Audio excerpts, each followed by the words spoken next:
ইব্রাহিম খলিলুল্লাহ আগুনের ভিতরে ব্যাঙে ফাঁসাডারে ঘোরাইয়া সিরিদ সিরিদ করে পেশাব করে। আচ্ছা বলেন তো, ব্যাঙে যখন মতে পেশাব করে তো কয় মন বের হয়? হ্যাঁ, কতটুক? 1 কাপ বেরোয়নি, সাকাবের 1 কাপ না, তাও তো বেরোয় আরো কম না, 1 সিরিঞ্জ না, যে আপনার ইঞ্জেকশন দেয় যে সিরিজ আছে তাও না, তারও 4-5 ভাগের 1 ভাগ হইতে পারে। আচ্ছা, আগুন জ্বলতেছে 2-3 কিলোমিটার ব্যাপী। ইব্রাহিম আলাইহিস সালামের আগুন 2-1 কিলোমিটার না, 2 কিলোমিটার দূর থেকে আগুনের তাপে মানুষ কাছে যাইতে পারে না। এই আগুন ব্যাঙের পেশাবে কিভাবে নিববে? ব্যাঙে তারপরও ফাঁসাটারে ঘুরাইয়া সিরিদ সিরিদ করিয়া মারতেছে। তা আল্লাহ ডাক দেখে, ব্যাঙ করো কি? আল্লাহ পেশাব সারি। কি জন্য ছাড়ো আল্লাহ জানে তো। তারপর জিজ্ঞা, কেন ছাড়ো? আল্লাহ ইব্রাহিমের তোমার খলিলের আগুন নিভাইতেছি। জোরে জোরে জোরে জোরে জোরে। আচ্ছা বলেন, আমরা কি 100% রসুলকে ভালোবাসতে পারবো? কথা কর না কেন? পারবো, চেষ্টা করতে পারবো, কিন্তু 100 পারবো না। 100 সাহাবীরা করছে, কথা ঠিক কিনা? আমরা চেষ্টা করতে পারবো। এই চেষ্টার একটা মাধ্যমে হচ্ছে আজকে মিলাদুন নবীর মাহফিল। কি কথা কর না কেন? চেষ্টার অনেকগুলি মাধ্যম আছে। কি বর্জন? অনেকগুলি মাধ্যম আছে, তার একটা মাধ্যম হলো এটা। তার একটা, অনেক মাধ্যম আছে। দাড়ি রেখা, টুপি মাথায় দিয়ে, পাগড়ি পরিয়া, জুব্বা গায়ে দিয়ে, দাঁত সৎকা করিয়া, হাসি দিয়ে, মানুষ খাওয়াইয়া, ডানাতে খাইয়া, সুন্নত মাইনা, আদর্শ মাইনা, হালাল খাইয়া, নানান সিস্টেম আল্লাহ দিয়ে দিছেন, নানান পথ দিয়ে দিছেন আল্লাহ। কিন্তু তার ভিতরে রসুল ভালোবাসার একটা পথ হচ্ছে মিলাদুন নবী। কিয়ামতের ময়দানে কইতে পারবো, আল্লাহ কিছুই ছিল না, তোমার রসুলের আজকে আগমনে খুশি হইয়া মাহফিল সাজাইয়া আমরা বৈশা তোমার নবীর প্রশংসা শুনছি, তোমার হামদ করছি, শুকরিয়া করছি। একসাথে বলা যাবে না মারহাবা? কি বলতে পারবো না? ব্যাঙে কয় আল্লাহ পেশাব করি, বলে কেন করো? তোমার খলিলের আগুন নিভাই, তোর পেশাবিকে আগুন নিববে? কামও জানি আগুন নিববে না, কিন্তু কিয়ামতের ময়দানে বলতে তো পারবো যে পেশাব শরীরে আগুন নেবানোর চেষ্টা করছি। জোরে কন, জোরে জোরে জোরে। কিয়ামতের ময়দানে আল্লাহকে বলতে তো পারবো, আল্লাহ তোমার রসুলকে ভালোবাসার চেষ্টা করছি। কি কথা কন দেখেন? ভালোবাসা সাহাবীদের মতো পারি নেই, কিন্তু চেষ্টা করছি। মঞ্জুর আর রেফাইয়ের মতো পারি নেই, কিন্তু চেষ্টা করছি। ফতে আলী রসুলের আমার মতো পারি নেই, চেষ্টা করছি। সতুরার হুজুর কেবলার মতো, কুতুবুলের সাদের মতো পারি নেই, চেষ্টা করছি। চেষ্টা করছি, আমরা পারি নেই। সূর্য উদিত হয়, পশ্চিমে ডুবে যায়। আবু বকর সিদ্দিক হেরা পর্বতে গারে সৌরের ভিতরে তিনি নবীকে খুশি করলেন। আল্লাহ নবী ডাক দেয়া বলেন, আবু বকর কোথায় তোমাকে কামড় দিয়েছে? আবু বকর দেখানোর পরে নবীজি পবিত্র লালা মুবারক, থুতু মুবারক সঙ্গে সঙ্গে লাগাই দিলেন ক্ষত স্থানে। সাপে যেখানে কামড় দিয়েছে লাগানোর সঙ্গে সঙ্গে নবীজির থুতু মুবারকের কাছে সাপের বিষটা সাথে সাথে পানি হয়ে গেল। জোরে বলা যাবে আল্লাহু আকবার। সাপে কামড় দিলে মানুষ কেন মারা যায় জানেননি? ব্যাখ্যা করে দিয়ে যায়। সাপে যখন কামড় দেয় তখন সাপের দাঁতের ভিতর দিয়া মানবের শরীরের ভিতরে বিষ ঢুকে যায়। ওই বিষটা দ্রুত গতিতে রক্তের ভিতর দিয়ে ছড়িয়ে যায় এবং রক্তগুলি হলো পাতলা। ওই বিষটা সারা শরীরের মধ্যে ছড়াইয়া রক্তগুলি ধীরে ধীরে ঘন বানায় দেয়। তখন ব্লাড সার্কুলেশন, রক্ত চলাচল বন্ধ হয়ে যায়। তখন রক্ত চলাচল বন্ধ হয়ে গেলে মানুষের হার্টবিট কমে যায়, হার্টের ভিতর দিয়ে রক্ত পাস বন্ধ হয়ে যায়। তখন অটোমেটিক ওই রুগী মারা যায়। হসপিটালে না নিলে, ওই বিষ বের করতে না পারলে রুগী মারা যাবে। আল্লাহ নবীর পবিত্র থুতু মুবারকের এতই বরকত, সাপের বিষ পর্যন্ত পানি হয়ে গেল, রক্ত পরিষ্কার হয়ে গেল। একবার জোরে বলা যাবে কি ইয়া রাসূলুল্লাহ? কেউ যদি বলে রসুল আমার মতো, আমি নবীর মতো, তাহলে বোঝা গেল তার মতো মিথ্যাবাদী আর দুনিয়াতে একটাও নাই। কথা কর ঠিক কিনা? এর মধ্যে মিথ্যাবাদী, কথা বলেন, মিথ্যাবাদী একটাও নাই। চরম মিথ্যাবাদী সে, চরম মিথ্যাবাদী। ঘাটিয়ার আর মুসলমান মনোযোগ দিবেন। নেদা ইসলামের আহ্বানে আজকের এই মাহফিল খানা বুঝে যাওয়াটা আমাদের জরুরি। বলছিলাম সূর্যটা আলো দেয়, সূর্যটা পূর্ব আকাশ থেকে উদিত হয়ে পশ্চিমে ডুবে যায়। যাওয়ার সময় বাম দিকে একটু সূর্যটা হেলে যায়, যার কারণে আপনি দেখবেন বাম দিক থেকে হেলে যাওয়ার পরে আমাদের উপরে ছায়া আসে, কাত হয়ে ছায়া পড়ে এবং বাম দিক থেকে সূর্যের আলো আসে। দক্ষিণের দিকে সূর্যটা একটু কাত হয়ে যায়। 309 বছর সূর্য সোজা উঠেছিল, সোজা নেমেছিল। কোন কারণে বলতেছি তার আগে বলে দিয়ে যাই, গারে সৌরের মধ্যে আল্লাহর হাবিব আল্লাহর নবীজি পাহাড়ের ভিতরে কবুতর এসে পাহাড়ের গুহার সামনে বাসা বানাইয়া ওইখানে ডিম পেড়ে দিয়ে কবুতর বসে রইল। মক্কাতে যদি যান দেখবেন আজও সেই কবুতর হেরেমে আছে। হাজার হাজার লক্ষ লক্ষ কবুতর হেরেম দিয়ে ঘুরে বেড়ায়। ওই সেই কবুতর যেই কবুতর আমার নবীর সম্মানে, নবীর ইজ্জত বাঁচাইতে যাইয়া ওই কবুতর এসে ওইখানে ডিম পেড়ে দিয়ে আল্লাহর হাবিবকে সুরক্ষা দিয়েছিল, ভালোবেসেছিল। সেই কবুতর কিয়ামত পর্যন্ত হেরেবে তাদের জায়গা হয়ে গেল। একজন হাজি কবুতর একটা কবুতরের গায়ে হাত দেবে না, ধরবে না, মারবে না, শোবে না, খাবে না। ওই কবুতরকে হাজিরা খাবার খাওয়ায়, হাজি কবুতরকে খাবার খাওয়ায়। মনোযোগ দিবেন, কবুতর ভালোবাসলো একটা, কিন্তু কিয়ামত পর্যন্ত কবুতরের ভাগ্য খুলে গেল। লক্ষ লক্ষ কোটি কোটি হাজি যাবে আসবে, আর লক্ষ লক্ষ কোটি কোটি মানুষ কবুতরের খাবার দিয়ে আসে। একসাথে বলবে তো আল্লাহু আকবার। ডিম পারছিল কয় কবুতর? আমার দিকে তাকান, কয় কবুতর? ভাগ্য খুললো কয় কবুতরে? 14 গোষ্ঠী। ওর সব গোষ্ঠী কিয়ামত পর্যন্ত কোটি কোটি কবুতরের ভাগ্য খুলে গেল, ডিম পারছে এক কবুতরে। আজকে হেরেবে যত কবুতর জন্ম নেয়, যত কবুতর হয়, সব কবুতরের হাজিরা খাবার দিয়েছে। কারণ কি? কবুতরের ভাগ্য খুলে গেল রসুলের কারণে, নবীকে সম্মান করার কারণে। কবুতরের কপাল যদি খুলে যায়, একটা কথা মনে রাখবেন, রসুল ছাড়া উম্মত আল্লাহ পাবে না, আল্লাহ পাবে না, আল্লাহ পাবে না। বলে কোন দলিলে? কোরআনে আল্লাহ ফয়সালা দিয়ে দিলেন, কুল ভাবে, একবারে নরমাল ভাবে না, চূড়ান্ত ভাবে কেউ যদি আমি আল্লাহকে পেতে চায়, আমি আল্লাহকে ভালোবাসতে চাই, সে যদি দাবিদার হয় আমি মালিক আমার আল্লাহকে ভালোবাসি, নবী আপনি বলে দেন চূড়ান্ত ভাবে সে যেন ফাত্তাবিউনি, আপনি নবীর ইত্তেবা অনুসরণ মহব্বত করে ভালোবাসে। আপনি নবী মানলে আমি আল্লাহ মানা হবে, আপনি নবী মানলে আমি আল্লাহ ভালোবাসা হবে, আপনি নবী পাইলে আমি আল্লাহ পাওয়া হবে। একসাথে বলবেন আল্লাহু আকবার। নবী পাইলে কে পাওয়া হবে? নবী মানলে কাকে মানা হবে? এই জন্য সাহাবীরা নবীর জন্য জীবন দিত, সাহাবীরা নবীর জন্য জীবন দিত, সাহাবীরা নবীর জন্য সংসার করত, সাহাবীরা নবীর জন্য আল্লাহর পথে দান করত। আম্মাজান খাদিজা আল্লাহ আগে চিনে নাই, আগে নবী চিনেছে। আম্মাজান আয়েশা আল্লাহ আগে চিনে নাই, আগে নবী চিনেছে। আবু বকর সিদ্দিক আল্লাহ আগে চিনে নাই, আগে নবী চিনেছে। বেলাল আল্লাহ আগে চিনে নাই, নবী আগে চিনেছে। হযরত ওয়াসাল কারনী আল্লাহ আগে চিনে নাই, আগে নবী চিনেছে। নবী চিনার পরে আল্লাহ বুঝেছে, নবী চিনার পরে হাসর বুঝেছে, নবী চিনার পরে কবর বুঝেছে, নবী চিনার পরে ফেরেশতা চিনেছে, নবী মানার পরে সব মানা হয়েছে।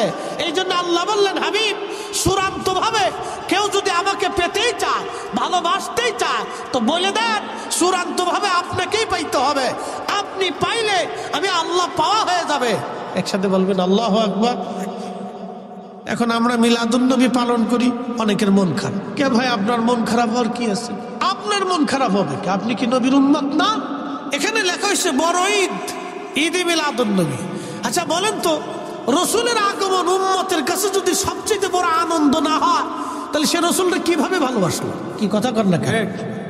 সে নবীর ভালোবাসার দাবি যদি করে যে আমি রসুল ভালোবাসি, তো ভালো যদি বাসেন তাহলে আপনার সবচেয়ে প্রিয়তম আমার নবী, আপনার মাসুক আমার নবী।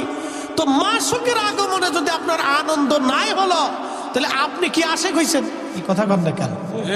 মাসুকের আনন্দে তো আপনার আনন্দিত হতেই হবে। প্রিয় উপস্থিতি, এই জন্য অনেক কিছু বোঝার আমাদের বাকি আছে বাবাজি। সব দলিলে হয় না, কিছু বিবেক দিয়েও লাগে। সব দলিলে হয় না, বিবেকও লাগে। মনোযোগ দিয়েন, এইদিকে আর আমি যাব না, আমার বিষয় আমি ফিরে চলে যাই। কবুতরের ডিম পারলো একটাই, ভাগ্য খুলে গেল হাজার কবুতর। সাহাবে কাহাবের 7 জন ওলি, তারা গুহার মধ্যে ঘুমাইল। গুহার মুখটা ছিল দক্ষিণ দিকে, তো সূর্য পূর্ব দিকে উঠে পশ্চিমে ডুবে যায়। তো সূর্যটা যদি বামে হেলে যায় তাহলে সূর্যের আলোটা গুহার ভিতরে এসে পড়ে। আর যেহেতু তারা 7 জন গুহার মধ্যে ঘুমাচ্ছে, সূর্যের আলো যদি সরাসরি গুহার মধ্যে পড়ে তাহলে সূর্যের আলো শরীরে রাখলে শরীরে ঘাম আসবে, আর ঘাম আসলে শরীরে ব্যাকটেরিয়া জন্ম নেবে, আর ব্যাকটেরিয়া জন্ম নিলে 309 বছর ধরে তারা ঘুমাই রয়েছে, পোকামাকড় লাগবে, দুর্গন্ধ সৃষ্টি হবে, ওখানে পয়জন সৃষ্টি হবে, এবং এটা গোসল না করলে আর পরিষ্কার হবে না। এই জন্য আল্লাহ সূর্যটাকে হুকুম দিলেন, সোজা উঠবা, সোজা নামবা, আমার ওলিরা ঘুমাচ্ছে, তাদের ডিস্টার্ব করা যাবে না। একসাথে বলা যাবে আল্লাহু আকবার, জোরে জোরে জোরে জোরে জোরে। আচ্ছা, আগের যুগের উম্মতের দাম বেশি না এই উম্মতের দাম বেশি? এই উম্মতের দাম বেশি। আগের যুগের উম্মত থেকে এই উম্মতের 70 গুণ দাম, আগের যুগের ওলি থেকে এই ওলিদের 70 গুণ দাম বেশি। একসাথে বলবেন আল্লাহু আকবার। তা আগের যুগের ওলিদের সম্মানে যদি আল্লাহ সূর্য 309 বছর পর্যন্ত সোজাসুজি উঠাইয়া সোজাসুজি নামাইতে পারে, তাহলে এই উম্মতের মর্যাদার জন্য খাজা বাবা আজমেরি আনা সাগরের পানি একটা লুটার ভিতরে এনে সেই দিন কারামত দেখিয়েছিল। আমার দেশের অনেকের পছন্দ হয় না, খাজা বাবা গাঁজা খাবা না, আরে বেটা খাজা না আসলে ইসলাম পাইতাম না। কতক্ষণ ঠিক কিনা? খাজা না আসলে ইসলাম পেতাম, ও খাজা আসছিলেন বিদায় দিন পেয়েছি। শাহজালাল ইয়ামিনী মুজাররিদি জায়নামাজ বিছিয়ে দিয়ে নদীর উপরে, সুরমা নদীর উপরে জায়নামাজ। সুরমা এখনকার মতো আধা ঠেঙ্গে সুরমা ছিল, আজ থেকে 700-800 বছর আগে সুরমা নদী অনেক বড় নদী ছিল। প্রিয় ঘাটুরার মুসলমান, ঘাটিয়ারার মুসলমান, খুব মনোযোগ দিবেন বাবাজি, মাইকের আওয়াজ যত জোরে যায়। হাজিরিন, ওই 7 জন আল্লাহর ওলি তারা গুহার মধ্যে ঘুমাইল। তৎকালীন বাদশা ছিল জালিম বাদশা, পৌত্তলিক বাদশা। তিনি তাদেরকে ধরার জন্য সৈন্য সামন্ত পাঠাইল। তাদের সঙ্গে একটা কুকুর ছিল, কুকুরের নাম ছিল কিতমির। সাহাবাল কাহাফি ওয়ার রাকিমি কানু মিন আয়াতিনা। আল্লাহ কুরআনুল কারীমে বলতেছেন আসহাবে কাহাব এবং রকিমওয়ালাদের ঘটনা। আমি রব্বুল আলামিন কতই না আশ্চর্য, আয়াতিনা আযাবা, কত বড় আশ্চর্য নিদর্শন। আমার রব এই ঘটনা বলতে যাইয়া বললেন আশ্চর্য নিদর্শন। দুনিয়াতে আল্লাহ নিদর্শন রেখে গেলেন আশ্চর্য। এই কুকুর পাহাড়ের গুহার সামনে বসে বসে পাহারা দেয়। কুকুরটা পাহারা দিচ্ছিল, সৈন্যরা আসছে এই গুহা দেখার জন্য। এই কুত্তাটা সৈন্যদেরকে দাবড়ায় তাড়িয়ে দিল, কুকুরটা সৈন্যদেরকে দাবড়ায় তাড়িয়ে দিল। তার মানে কুকুরটারে দেখিয়া ওই বাচ্চার সৈন্যরা চিন্তা করলো এখানে মানুষ নাই, কুত্তা বারে বারে আমাদেরকে তাড়া করতেছে, এখানে আর যাওয়া যাবে না। কুকুর তার নিজের জীবনের সব কিছু উজাড় করে দিয়ে সৈন্যদেরকে তাড়িয়ে দিয়ে 7 জন আল্লাহর ওলিকে পাহারা দিতে দিতে কুকুর এই গুহার সামনে মারা গেল। সে খাবার খেলো না, গুহা থেকে পালাইলো না, ভালোবাসতে বাসতে কুকুর পাহাড়ে গুহার সামনে মারা গেল। কুকুরের এই ভালোবাসা দেখে আমার আল্লাহর কাছে বড় মায়া লাগলো। সহিহ বুখারীতে কিতাবুল আম্বিয়াতে নবীজি বলতেছে এই ভালোবাসা দেখে, ভালোবাসা একটা কুকুর মনিবের প্রতি ভালোবাসা দেখে আল্লাহর বড় মায়া লাগলো।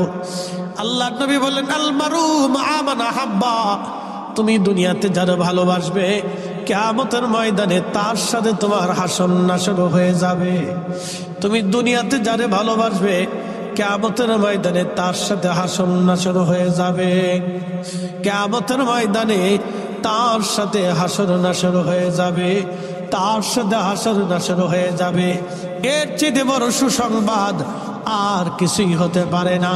এই জন্য আমরা শাহজালালকে ভালোবাসি, শাহপরানকে ভালোবাসি, খাজা বাবা আজমিরিকে ভালোবাসি, নিজামুদ্দিন আউলিয়াকে ভালোবাসি, সতরার হুজুর কেবলাকে ভালোবাসি, শাহ সুফি ফতেহ আলী রসুল নামকে ভালোবাসি, আবু বকর সিদ্দিক পুরোপরাবিকে ভালোবাসি, হাজারাতে নূর মোহাম্মদ নিজামপুরীকে ভালোবাসি, মুজাদ্দিদ আল ফেসানি হিন্দিকে ভালোবাসি, আমরা হযরত খাজা বহাউদ্দিন নকশবন্দ বুখারীকে ভালোবাসি, হুজুর গাউসে পাক মহিউদ্দিন আব্দুল কাদের জিলানীকে ভালোবাসি, আমরা ওলিদেরকে ভালোবাসি। কিয়ামতের ময়দানে ওলিদের সঙ্গে আমাদের হাসর নাসর হয়ে যাবে। কথা কন না কেন? বলেন যে রসুলের কথা মিথ্যা, তাহলে বলে না, অসুবিধা নেই। পৃথিবী উল্টে যাবে তো সাগর শুকাবে, আল্লাহ রসুলের কথা আর কখনো পরিবর্তন হবে মিথ্যা হবে না। যা বলছে ঠিক ঠিক, যা বলছে তো ঠিক ঠিক, একে দেখবেন 100% পিওর, কোনো টেনশন নেই। ভালোবাসতে হবে, ভালোবাসার মতো ভালোবাসতে হবে। আল্লাহ বানাইলেন কত জাতি, হইল না তার প্রেম প্রীতি, অবশেষে মানুষ বানায় প্রেমের কারণে, প্রেমের ডুরি বান্দরে মোর শীদের সনে, হায়রে প্রেমের ডুরি বান্ধরে মোর দিনার সনে।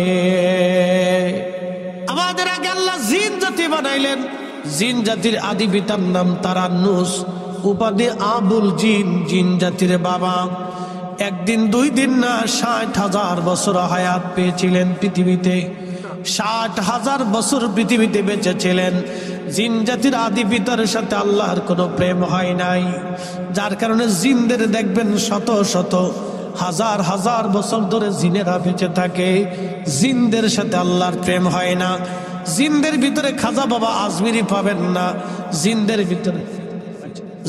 ভিতরে খাজা বাবা আজমিরি পাবেন না, জিনদের ভিতরে হুজুর গাউসে বাগ আপনি পাবেন না, ইমাম আজম পাবেন না, ইমাম শাফিঈ পাবেন না, ইমাম মালিক পাবেন না, আশিক রাসূল বেলাল আপনি জিনদের মধ্যে পাবেন না। জিনদের ভিতরে আপনি এবং বড় বড় অলি পাবেন না, যত অলি আপনি পাবেন সব মানুষের ভিতরে। এই জন্য মানুষের সাথে আল্লাহর প্রেম হয়েছে। কথা বলেন ঠিক কিনা? মানুষের সাথে আল্লাহর প্রেম হয়েছে, জিনদের সাথে হয়নি, ফেরেশতাদের সাথে হয়নি, ফেরেশতাদের সাথে আল্লাহর প্রেম হয়েছে। আর কোন মাখলুকের সাথে আল্লাহর প্রেম হয়নি। আল্লাহর শুধু প্রেম হয়েছে মানুষের সাথে। এই মানুষের চোখের পানি ফেলে, এই মানুষই আল্লাহকে ভয় পায়, এই মানুষই আল্লাহর প্রেমে নিজেকে কুরবানি করে দিয়েছে।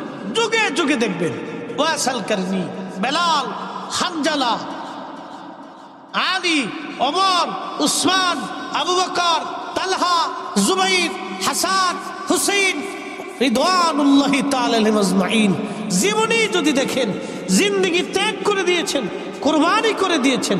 চোখের সামনে ইমাম হুসাইন সব পরিবার কুরবানি করেছেন আল্লাহর রাহে। আহা, রাসূল করিম যে পাহাড়ে জাবালে আবু সিলাতে, যে ছোট্ট গুহার ভিতরে 3 দিন 3 রাত উম্মতের জন্য কেঁদেছিলেন, সে গুহার সেইখানে আমি বছর বসে আসছি, দেখে আসছি। খন্দকের এই যে খাল আছে, খন্দকের যে পাহাড় আছে, এই পাহাড়ের পিছনে একটা পাহাড় আছে, এই পাহাড়ের নাম হচ্ছে জাবাল আবু সিলা। এই জাবালে সিলাতে একটা ছোট্ট গুহা আছে, এখানে নবীজি একাধারে 3 দিন 3 রাত সেজদার মধ্যে কাঁদছে। আচ্ছা বলেন, নবী টাকার জন্য কাঁদছে? হাসান হুসাইনের জন্য কাঁদছে? ফাতেমার জন্য কাঁদছে? নিজের পরিবারের জন্য কাঁদছে? তো কাদের জন্য কাঁদছে? আমাদের জন্য। যেটা বলেন কাদের জন্য? আমাদের জন্য কেঁদেছে, আমাদের জন্য রাসূল কেঁদেছে। 3 দিন 3 রাত কেঁদেছে, আল্লাহ আমার উম্মতকে মাফ করতেই হবে। একসাথে বলবেন না, ইয়া রাসূলুল্লাহ, আল্লাহ আমার উম্মতকে মাফ করতেই হবে। সেজদা থেকে উঠে না, মাফ করতেই হবে। জাবাল আবু সিলাতে সেজদায় পড়ছে তো পড়ছে, আর উঠে না। একাধারে 3 দিন 3 রাত সেজদায় পড়ে রয়েছে, আল্লাহ মাফ করতেই হবে। আর উম্মত মসজিদে জুতা চুরি করে, উম্মতে সুদ খায়, ঘুষ খায়, কি কথা কর না কেন? ঠিক কিনা? উম্মত 2 নম্বরই করে উম্মতের কাজ। সি সি সি হাজিরিন, খুবই মনোযোগ দিবেন। আল্লাহর নবী বলতেছিলেন, সাহাবীরা রে, কুকুরের এই ভালোবাসাটা এতই আল্লাহর কাছে ভালো লাগলো, আমার আল্লাহ কুকুরটাকে দুম্বার আকৃতি দিয়া বেহেশতের তাসনিম নদীর পানি দিয়া গোসল করাবে। কুকুরের বাহিরের নাপাক ভিতরের নাপাক দূর করাইয়া আমার মালিক আমার আল্লাহ দুম্বার আকৃতি বানাইয়া ওই যে 7 জন অলিকে সে ভালোবাসছিল, ওই 7 জন অলির সঙ্গে এই কুকুরটাকে আমার আল্লাহ জান্নাতি বানিয়ে দেবে। সাথে বলেন আল্লাহু আকবার। লা তাবদীলা কালিমাতিল্লাহ, আল্লাহর কথার আর কোনো পরিবর্তন হবে না, আল্লাহর সিদ্ধান্তের আর কোনো পরিবর্তন নাই। আকাশ ভেঙে যাবে, জমিন পড়ে যাবে, সাগর শুকিয়ে যাবে, আল্লাহর ফয়সালা পরিবর্তন হবে না। ইন্নাকা লা তুখলিফুল মিয়াদ। মূল আলোচনায় চলে যাচ্ছি। ওই কুকুরটা গুহার সামনে থেকে পাহারা দিয়ে দিয়ে মারা গেল। কুকুরের ভালোবাসা আল্লাহর দরবারে এতই ভালো লাগলো, সহিহ বুখারীতে নবীজি বলতেছেন, উম্মতরে ওই কুকুরটাকে আল্লাহ জান্নাতের মধ্যে নিয়ে যাবে। তার বাহিরের নাপাক, ভিতরের নাপাক আল্লাহ বেহেশতের তাসনিম নদীর পানি দিয়ে ধৌত করবে। দুম্বার আকৃতি দিয়ে আমার আল্লাহ ওই 7 জন যুবক আল্লাহর ওলির সঙ্গে এই কুকুরটাকেও আল্লাহ জান্নাতি বানায় দেবে। একসাথে জোরে বলেন আল্লাহু আকবার। বন্ধু খুবই মনোযোগ দিবেন। এই ওলিদেরকে কেন্দ্র করে আল্লাহ 2টা ঘটনা ঘটাইলেন। একটা ঘটনা আমার আল্লাহ কুত্তা দিয়ে পাহারা দিলেন, তাদেরকে ভালোবাসার জন্যে একটা কুকুরকে আল্লাহ জান্নাতি বানায় দিলেন। এর থেকে বোঝা গেল এই উম্মতের ওলিদেরকে যারা ভালোবাসবে, এই উম্মতের ওলিদেরকে যারা ভালোবাসবে, এই উম্মতের ওলিদেরকে যারা ভালোবাসবে, তারাও কিয়ামতের ময়দানে মাহরুম হবে না। কি কথা কর না কেন, ঠিক কিনা? আমরাও মাহরুম, জোরে বলেন হব, একসাথে বলেন হব। হ্যাঁ না, জোরে হচ্ছে না, একসাথে বলেন হব। আমরাও মাহরুম হব না। আমরা ওলিদেরকে যদি ভালোবাসি, আল্লাহ আমাদেরকে মাহরুম করবেন না, আমাদেরকে আল্লাহ পাক মাহরুম করে দেবেন না। মনোযোগ দিয়েন ঘাটিয়ার আর মুসলমান বাবাজি, ভালো করে শুনে যাবেন। এরপরে আল্লাহ আর একটা ঘটনা ঘটাইলেন। ওই অলিরা যে গুহার মধ্যে ঘুমাইতো, এই গুহার মুখটা ছিল দক্ষিণ মুখের দিকে। সূর্যটা হেলে গেলে সূর্যের আলোটা তাদের গুহার মধ্যে আসতো, আসার কারণে তাদের শরীরে পোকা লাগতে পারত, ঘাম বের হতে পারত, কষ্ট হতো, ঠান্ডা গরম পড়ে যেত। সেই জন্য আমার আল্লাহ সূর্যটাকে সোজা উঠতে বললেন, সোজা ডুবতে বললেন। আমার আল্লাহ 309 বছর সূর্যটা সোজা উঠলো, সোজা ডুবে গেল, একটা সেকেন্ডের জন্য বামে হেলে যায় নাই। সুবহানাল্লাহ। তার অর্থ হল আল্লাহ ওলিদের সম্মানে আল্লাহ সৃষ্টির আইন পর্যন্ত পরিবর্তন করে। কি কথা বলেন, ঠিক কিনা? আচ্ছা বলেন, পানি কি ডুবায় না ভাসায় রাখে? ডুবায়। পানি ভাসায় রাখে? পানি ডুবায়। পানি কি ডুবায়? ওজন জিনিস ডুবে যায়। আমরা মানুষ পানির মধ্যে ডুবে যাই। কিন্তু শাহজালাল রাহমাতুল্লাহ আলাইহি জায়নামাজ বিছাই দিয়ে উনি জায়নামাজের উপর দাঁড়ায় গেলেন, সুরমা নদী পার হয়ে গেলেন। আল্লাহ গলি শাহজালালকে পানিতে ডুবাইল না। তার মানে পানি তার আইন পরিবর্তন করলো আল্লাহর গলির সম্মানে। কথা কন, ঠিক কিনা? আচ্ছা বলেন তো, এই আপনাদের পাশে বিলের নাম কি? তিতাস নদী। এই তিতাস নদীর পানি যদি আমি বলি সব আমি একটা ঘটির মধ্যে আনবো, আমার পক্ষে কি সম্ভব? মনোযোগ দিবেন। তিতাস নদীর সব পানি যদি আমি একটা ঘটির মধ্যে আনতে চাই, আমি পারবো না। কিন্তু খাজা বাবা আজমিরি আনা সাগরের সব পানিগুলি তিনি একটা লুটার মধ্যে আনলেন। আল্লাহর সৃষ্টির রুলস আল্লাহ চেঞ্জ করে দিলেন আল্লাহর ওলির সম্মানে। একবার জোরে বলা যাবে আল্লাহু আকবার। শোনেন, আমার দিকে তাকান। বিশ্ববিখ্যাত বাদশা ছিলেন, বাদশা সুলতান মাহমুদ গজনবী। ওনার একটা ইতিহাস বলে আমি শেষ করে দেব, আমার আরেক জায়গায় দূর আছে, মানে টাইম নাই তো কি করার আছে। হুজুর কেবলা আমেরিকা থেকে আসবে, ওনার আজকে সুযোগ। তা আমার এই আবার সে নবী আমি বললাম যে এখানে একটু সময় দেওয়া যাবে, যেহেতু হুজুর কেবলা আসবে, তো ওনার একটু দোয়া আমার দরকার। তো সেই সুবাদে বাবুবার সাথে তো আমার গুড রিলেটিভ, বা আমার শুধু আমার না, সব বক্তাদেরই ওই স্ট্যান্ডের দোকান হওয়াতে মাঝে মধ্যে উনি ফোন টোন দিয়ে আমরা বসি চাটা খাই, একটা সুবিধা হয় আর কি। যাক, একটা মহাব্বতের সম্পর্কের কারণে আসাটা। তো মনোযোগ দিন, আমি একটা ঘটনা খুব ইম্পর্টেন্ট। সুলতান মাহমুদ গজনবী সোমনাথ মন্দির, তৎকালীন সোমনাথ মন্দিরে মক্কা ঘরের ভিতরে 360টা মূর্তি ছিল। এই মূর্তি আল্লাহর নবী ভেঙে ফেলছিলেন। এই মূর্তির ভগ্ন অংশ এটা বাইদা বাই সোমনাথ মন্দিরে লাগানো হয়েছে। বুঝতে পারছেন ধাক্কাটা কোন জায়গা? মূর্তি ভাঙছে কে? নবীজি। একসাথে বলবেন আল্লাহু আকবার। মূর্তি ভাঙছে কে? আল্লাহর নবী। স্বার্থের জন্য এখন আবার হুজুরা মত চেঞ্জ করে মূর্তি বানান, পাহারা আমরা দেব। বুঝতে পারছেন স্বার্থের জন্য কত কিছু চেঞ্জ হয় দেশে, মতলব খুঁজে পাইছি না। তো মনোযোগ দিন, ভালো করে বুঝে যাবে। আল্লাহর নবী কাবা শরীফের ভিতরে মূর্তি সব ভেঙে ফেলে দিলেন। ভগ্নাংশ অংশটা সোমনাথের ভিতরে ছিল। তো তৎকালীন গজনী সাম্রাজ্যের অধিপতি সুলতান মাহমুদ গজনবী তিনি এই সোমনাথ আক্রমণ করে দখল করে তিনি এটা ভেঙে ফেলবেন, এটা হলো তার চিন্তা। এখন এই এত বড় সাম্রাজ্য, এত বড় ভারতবর্ষের সাথে সে কি করে যুদ্ধ করবে সাহস পাচ্ছে না। পৃথিবী বিখ্যাত একজন আল্লাহর ওলি, তার নাম হযরত আবুল হাসান খেরকানি। তিনি হযরত বাইজিদ বোস্তামির এন্তেকালের 40 বছর পরে তিনি জন্ম নিয়েছেন। আবুল হাসান খেরকানি রাহমাতুল্লাহ আলাইহি তিনি ওই জমানার অনেক বড় আল্লাহর কুতুব, আল্লাহর ওলি। সুলতান মাহমুদ গজনবী হাঁটতে হাঁটতে যেতে যেতে সুদূর গজনী, বর্তমান আফগানিস্তানের কাবুল ছিল তার রাজধানী। এই গজনী ছিল তার রাজধানীর নাম, কাবুলের গজনী এলাকা। এই গজনীকে কেন্দ্র করে তার গজনী সাম্রাজ্য। সুলতান মাহমুদ গজনবী হযরতে আবুল হাসান খেরকানি রাহমাতুল্লাহ দরবারে গেলেন। চুপচাপ বসে আছেন, খাদেম হুজুরকে বাতাস দিচ্ছে আর হুজুর মোরাকাবা করতেছিলেন। বহু সময় পার হয়, হুজুরের মোরাকাবাও ভাঙ্গে না। সুলতান মাহমুদ গজনবী সাহসও পায় না হুজুরের মোরাকাবা ভাঙবে। কারণ অলি যারা, তারা নিজেরা রাজত্ব নেয় না, তারা আল্লাহর কাছ থেকে চেয়ে রাজত্ব এনে দেয়, আবার ছিনায় নেয়। এক কথা কর না কেন জোরে বলে? পৃথিবীর কোন অলি রাজত্ব নিচে কোনো প্রমাণ নেই, কোন বাদশাহী শাসন অলিরা নেয় না। কিন্তু ওনাদের সাথে বেয়াদবি করলে বাদশাহী থাকে না, এটা চলে যায়। মনোযোগ দিবেন। আবুল হাসান খেরকানির ভয় পাচ্ছে। সুলতান মাহমুদ গজনবী খাদেমকে বললেন, আল্লাহর বান্দা হুজুরকে একটু যদি মোরাকাবা ভেঙে আমার কথা বলা যায়। বলে মোরাকাবা ভাঙলে তো হুজুর আমার উপর রাগ করবে। কয় না, আমি অনেক দূর থেকে আসনি। কোথায় গজনী, কোথায় খেরকান, ইরান, কোথায় ইরান আর কোথায় আফগানিস্তানের গজনী। আমি বহু দূর থেকে আসছি, হুজুরকে একটু দয়া করে বলেন আমার কথা শোনার জন্য। তো খাদেম মোরাকাবা ভাঙ্গাই দিলেন।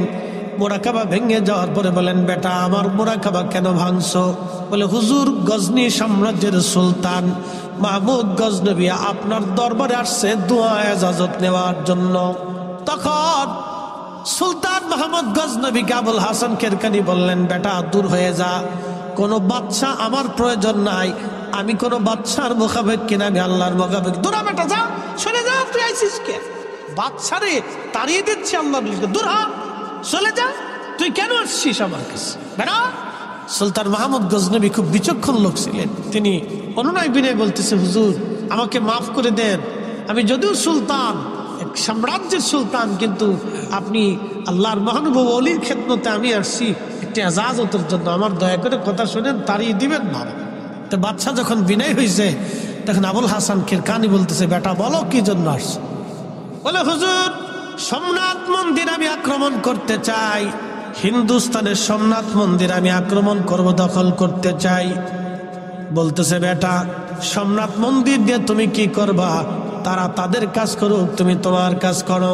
তখন সুলতান বলল, হুজুর মন্দির ভাঙ্গার অভিপ্রায় আমার না, আমি জানতে পেরেছি আল্লাহর নবী হেরেমে কাবা ঘরের মধ্যে 360টা মূর্তি নবী নিজে ভেঙেছিলেন। সেই মূর্তির ভগ্নাংশ সোমনাথের মূর্তির সঙ্গে লাগায় মূর্তি বানানো হয়েছে। যেই মূর্তি রাসূল ভেঙে ফেলেছে, সেই মূর্তি পৃথিবীর কোথাও লাগতে দেব না। আমি সেই জন্য সোমনাথ মন্দির আক্রমণ করে দখল করতে চাই।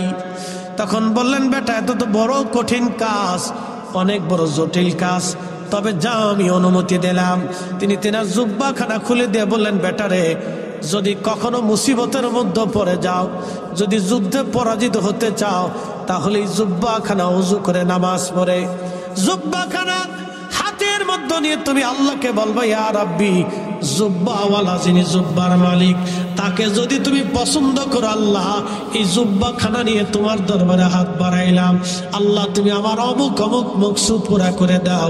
যা সুলতান মাহমুদ, আমি আবুল হাসান খেরকানি বললাম, আমার আল্লাহ তোকে খালি ফিরাবে না। একবার জোরে বলা যাবে কে মারহাবা?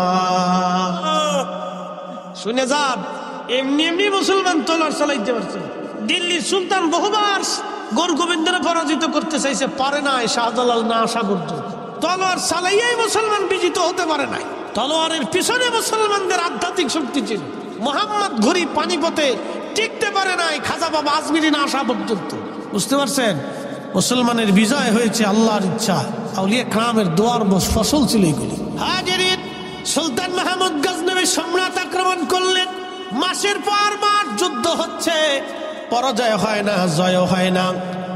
বুঝতেই পারতেছেন, লক্ষ লক্ষ সৈন্যরা, ভারতীয়রা তাদের মন্দির রক্ষা করার জন্য যুদ্ধ করতেছে প্রাণপণে। ওদিকে সামান্য মুসলিম সেনাবাহিনী এনে সুলতান মাহমুদ গজনবী চেষ্টা করতেছেন দখল করার জন্য। কোনো জয় পরাজয় হয় না। কিন্তু সেনা প্রধান এসে বলল, হুজুর, সর্বনাশ হয়ে যাচ্ছে, দীর্ঘদিন যুদ্ধের কারণে আমরা ক্লান্ত হয়ে যাচ্ছি, আমাদের সৈন্য সংখ্যা কম, যুদ্ধের ময়দানে আমরা দাঁড়াইতে পারতেছি না, আমাদের সেনারা পিছের দিকে চলে আসতেছে। হযরতে সুলতান মাহমুদ গজনবী আর দেরি করলেন না, তাড়াতাড়ি নিজের তাঁবুর মধ্যে যাই ওযু করে নামাজ পড়লেন। নামাজ শেষ করার পরে জুব্বাখানা হাতের মধ্যে তুলে ধরে বলতেছে, ইয়া রাব্বি, এই জুব্বার মালিক আবুল হাসান খেরকানি আমার পীর মুর্শিদ জুব্বাখানা দিয়ে বলেছিলেন, এই জুব্বার উসিলা ধরতে বলেছিলেন, আল্লাহ আল্লাহ, জুব্বার মালিক যদি তোমার ওলি হয়, এই জুব্বার মালিক যদি তোমার প্রিয় হয়, তোমার পছন্দের ব্যক্তি হয়, তোমার বন্ধু হয়, আল্লাহ এই জুব্বা নিয়ে তোমার দরবারে হাত বাড়াইলাম। আজকে সুলতান মাহমুদ গজনবীরে শূন্য ফিরাই দিও না, মুসলমানদেরকে আজকে অপমান অপদস্থ করো না আল্লাহ, আজকে আমাদের বিজয় দাও, আজকে পরাজিত করিও না। একবার জোরে বলা যাবে আল্লাহু আকবার। সার্টিফিকেট মতন সেদিন মুসলমানদের বিজয় হলো, সম্রাট মন্দির দখল করলেন সুলতান মাহমুদ গজনবী। একসাথে বলবেন আল্লাহু আকবার। জোরে জোরে জোরে জোরে জোরে। অলি লাগবে, কথা বলেন, অলি লাগবে। অলি লেগেছিল, লেগেছিল, আগামীতেও লাগবে। কথা ঠিক কিনা? আগামীতেও লাগবে। অলি না থাকলে মুসলমানের পিঠে চামড়া থাকবে না। মনে রাখেন, যদি কোনো জনপদে অলি না থাকে তো মুসলমানের পিঠের চামড়া থাকবে না, চামড়া উঠিয়ে ফেলে দেওয়া হবে। মুসলমানের চামড়া থাকবে না, উঠিয়ে ফেলে দেওয়া হবে। অলি থাকতেই হবে। অলিদের দোয়া যত সময় থাকবে, মুসলমানের বিজয় তত সময় থাকবে। কথা বলেন ঠিক কিনা? তো বিজয় অর্জন করলেন। রাত্রিবেলা ঘুমিয়ে আছেন, স্বপ্নে আবুল হাসান খেরকানি এসে বলতেছেন, বেটা, আমার জুব্বা কি দামে বিক্রি করেছো? বলতেছে, হুজুর, জুব্বার হাতের মধ্যে নিয়ে বলেছি, আল্লাহ জুব্বার উসিলা, জুব্বার মালিকের উসিলা আমার বিজয় দিয়ে দাও। বলতেছে, বেটা রে, তুমি আমার জুব্বাখানা কেন কম দামে বিক্রি করে দিলাম? বেটা, বিজয় কেন চাইলা ছেলে আমার? যদি বিজয় না চেয়ে তুমি বলতে, আল্লাহ সোমনাথের সমস্ত হিন্দু মুসলমান বানায় দাও, আমার আল্লাহ সব হিন্দু মুসলমান বানাই দিতেন। একবার জোরে বলা যাবে কি আল্লাহু আকবার। এটা আমার জুব্বা তুমি কম দামে বিক্রি করছো। এত কম দামে কেন বিক্রি করছো তুমি?